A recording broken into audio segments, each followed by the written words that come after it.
මේ වීඩියෝ එක අපි කතා කරන්නේ simple future tenses වල භාවිතය සම්බන්ධයෙන්. කලින් වීඩියෝස් වලින් අපි කතා කළා present tense හතරේ භාවිතය සහ past tense හතරේ භාවිතය.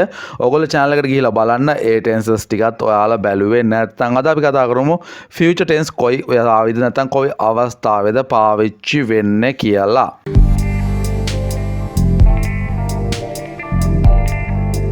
හරි මුලින්ම තියෙනවා will අපි future ගැන කතා කරනකොට will අපි පාවිච්චි කරනවා බලමු will පාවිච්චි කළා කොහොමද future එක ගැන කතා කරන්නේ කියලා. Usage number 1. We use the future simple with will to predict the future. අපි will පාවිච්චි කරනවා අනාගතය සම්බන්ධයෙන් අනුමාන කරන්න මෙහෙම සිද්ධ වෙයි කියලා අපි අනුමාන කරන්න will පාවිච්චි කරනවා. It is the basic way we talk about the future in English. ඒක තමයි සාමාන්‍යයෙන් අපි future එක ගැන අනාගතය ගැන කතා කරන මූලික විදිය. And we often use it if there is no reason to use another future tense. අපි මේක පාවිච්චි කරන්නේ වෙනස් tense එකක් පාවිච්චි කරන්න නැත්නම් future එකක් ගැන. We can use it for future fact and for the things that are less certain. අපි ඒක පාවිච්චි කරන්නේ අනාගත කාලයේ එක එක ලක්ෂණ නැත්නම් එක එක සිදුවීම් කතා කරන්න. ඒවා ටිකක් අවිනිශ්චිත වෙන්න ඕනේ. නිශ්චිතභාවයෙන් අඩු වෙන්න ඕනේ. හරියටම නිශ්චිත දේවල් අපි future වලින් කතා කරන්නේ නැහැ. වෙනත් tenses තියෙනවා. ඒක කලින් වීඩියෝස් වලදී මම කතා කළා. බලමු future එක සම්බන්ධ මොනවද උදාහරණ තියෙන්නේ කියලා. The sun will rise at 7 am. ඉර 7ට විතර පායයි. මෙතෙන්දී ඉර පායන එක සම්බන්ධයෙන් නෙමෙයි තියෙන්නේ. ඒක කොහොමත් සිද්ධ වෙන දෙයක්. හැබැයි 7 කියන්නේ වෙලාවක්. මේක විනාඩි ගණන් වලින් වෙනස් වෙනවා. ඔයා දන්නවා. I think the conservatives will win the next election. conservative කියලා කියන්නේ පක්ෂයක්, දේශපාලන පක්ෂයක්. මම හිතනවා මේ දේශපාලන පක්ෂය ඊළඟ ඡන්දයෙන් දිනයි කියලා. මේකත් අපිට හරියටම කියන්න බෑ. හැබැයි මම හිතන විශ්වාස කරන දෙයක්. Usage number 2. Promises, requests, refusals, offers. පොරොන්දු ඒ වගේම ඉල්ලීම් ප්‍රතික්ෂේප කිරීම අපිට ලබා දෙන දේවල් මේවා කතා කරන්නත් පාවිච්චි කරනවා. This is sometimes called volitional will.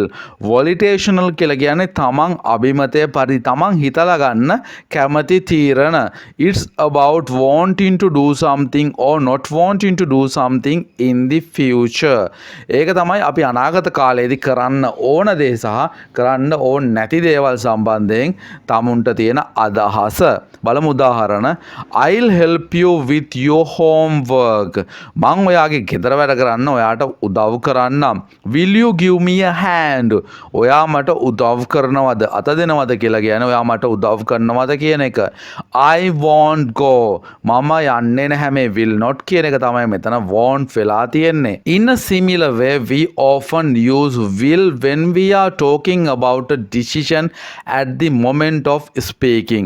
We are usually making an offer of promise or taking about something that we want to do. ඒ වගේම අපි මේ වෙලාවේ තීරණය අරන් තියනවා නම් ඒ වගේ දේවල් කතා කරන්නත් අපි සාමාන්‍යයෙන් will පාවිච්චි කරනවා. ඒ වගේම offer එකක් දෙනවා, promise එකක් දෙනවා. ඒ වගේ දේවල් කතා කරන්නත් අපි will පාවිච්චි කරනවා. I am cold. මට හීතලයි. I'll close the window. මම ජනේලෙ වහනවා.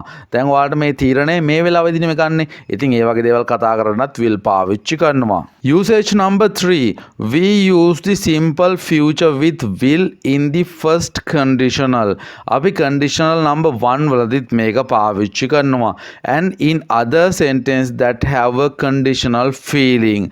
මේ conditional ගැන අපි නිතරම කතා කළා. මේ tenses ගැන අපි පාඩමක් විදියට කළේ නැහැ. ඒක අපි ඉදිරියේදී පාඩමක් විදියට කරනවා. අපි බලමු මෙතෙන්දී කොහොමද conditional sentence එක පාවිච්චි වෙන්නේ කියලා.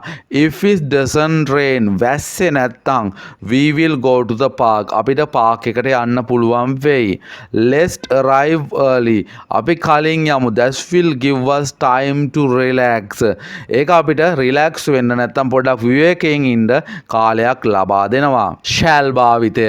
shall කොහොමද පාවිච්චි කරන්න කියලා අපි දැන් බලමු. shall is used mainly in the forms shall I and shall we in British English. These forms are used when you want to get someone opinion, especially for offers and suggestions. අපි ප්‍රශ්න අහනකොට අපි මේක කරමුද? Shall we go? Shall I use වගේ මම මේක පාවිච්චි කරන්නද? Shall we eat? අපි කමුද? ඒ වගේ දේවල් අහනකොට අපි shall පාවිච්චි කරනවා. ඒ වගේම suggestions කියලා කියන්නේ යෝජනාවලදී offers වලදී මගේ අදහසක් ප්‍රකාශ කරනකොට අපි shall පාවිච්චි කරනවා. බලන්න උදාහරණ වලින් shall I open the window? Shall I open the window? මම ජනේලය අරින්ද? Do you want me to open the window? ඔයාට ඕනද මට කියලා ජනේලය අරව ගන්න? Where shall we go tonight? අපි කොහෙද අද රැට යන්නේ? What's your opinion? ඒ කියන්නේ මම ඔයාගේ opinion එක අදහස අහනවා. Where shall we go tonight? අද රැ අපි කොහෙද යන්නේ? Be going to. Be going to. අපි බලමු be going to කියන පදය කොහොමද අනාගත කාලයේදී පාවිච්චි වෙන්නේ කියලා. Be going to වල usage එක we often use be going to talk about our future intention and plans. We have usually made our plans before moment of speaking. අපි සාමාන්‍යයෙන් be going to කියන එක පාවිච්චි කරන්නේ අපි අනාගත කාලේ කරන්න හිතන් ඉන්න සැලසුම් සම්බන්ධයෙන්. We have usually made our plans before the moment of speaking. අපි කතා කරන වෙලාව වෙනකොටත් අපි මේ සැලසුම සකස් කරලා ඉවරයි. බලන්න උදාහරණය ඒ කියනවා ඒ කියන පුද්ගලයා කියනවා we have run out of milk. run out of milk කියලා කියන්නේ අපි ළඟ තියෙන කිරි දැන් ඉවර වෙලා තියෙන ඉවර වෙන්න හොඳටම ළඟයි. B කියනවා I know මම දන්නවා I am going to buy some. මම යනවා ටිකක් මිලදී ගන්න. මම මිලදී ගන්න යන්න හදන්නේ. ඔයාලට තේරෙනවා ඇති මේ කිරි ඉවර වෙලා දැන් මේක මිලදී ගන්න යන කියන එක කලින්ම තීරණය කරලා තියෙන අනිත් පුද්ගලයා. බලන්න ඊළඟ usage number 2 be going to වල සම්බන්ධයෙන් තියෙන. We can also use be going to make a prediction about the future. අපි බලනවා be going to පාවිච්චි කරලා අනාගත කාලය ගැන තීරණයක් නැත්නම් prediction එකක් කලින් උපකල්පනයක් කරන්න පුළුවන්ද කියලා. Often it's possible to use both be going to and will, but it's more common to use be going to if we can see evidence in the present. හැබැයි මෙතෙන්දී be going to පාවිච්චි කරන්නේ evidence එකක් සාක්ෂියක් තියෙනවා නම් වර්තමානයේදී මේ අපි කතා කරන දේ සම්බන්ධයෙන්. අපි බලමු උදාහරණ වලින් ඒක පැහැදිලි කරගන්න. Look at those boys playing football. බලන්න අර ළමයි ටික ෆුට්බෝල් ගහමින් තමයි දැන් ඉන්නේ. They are going to break the window. දැන් හිතන්න ළමයි ටික ෆුට්බෝල් ගහමින් ඉන්නේ ගෙදර. එතකොට ඉඩ තියෙනවනේ අවකාශයක් තියෙනවනේ ජනේලෙ බිඳෙන්න.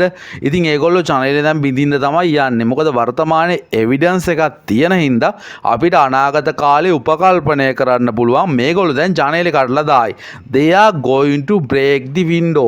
ඒගොල්ලෝ අනිවාර්යයෙන්ම ජනේලෙ කඩන්නේ නැහැ. හැබැයි ඒගොල්ලෝ ෆුට්බෝල් ගහන හින්දා ජනේලෙ කැඩෙන්න ඉඩ තියෙනවා. දැන් ඒගොල්ලෝ ජනේලෙ කඩන්න තමයි හදන්නේ කියලා කියන්න පුළුවන්.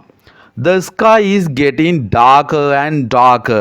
අහස ටිකින් ටික කළු වෙමින් පවතිනවා නැත්නම් ටිකින් ටික අඳුරු වෙමින් පවතිනවා.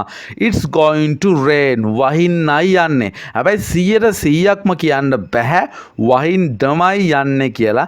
හැබැයි අහස කළු වෙන හින්දා අපිට උපකල්පනයක් කරන්න පුළුවන් වහින්නයි දැයි යන්නේ කියලා. ඔයද තමයි future tense වල භාවිතය සම්බන්ධයෙන් තියෙන්නේ.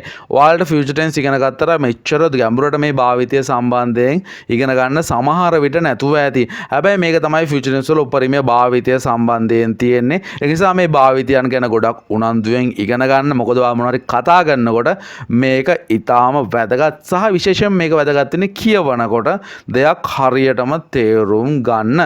හරි ඉවෙන්ද වගේම කියන්න channel එක subscribe කරලා නැත්නම් දැන් අනිවාර්යයෙන්ම subscribe කරලා bell icon එකත් click කරන්න. ඔයාට අනාගතේ මම දාන videos ළඟටම කෙන්වා ගන්න පුළුවන්. ඒ වගේම ගැටලුවක් තියෙනවා නම් පල්ලෙහා කමෙන්ට් එකක් දාන්න. ඒ වගේම ඔයාලට දැනගන්න දෙයක් තියෙනවා නම් WhatsApp text එකක් දාන්න. මම ඔයාලට reply කරන්නම් ඉක්මනින්ම. හරි අදට ගිහින් එන්නම්. හැමෝටම good luck. හැමෝටම goodbye.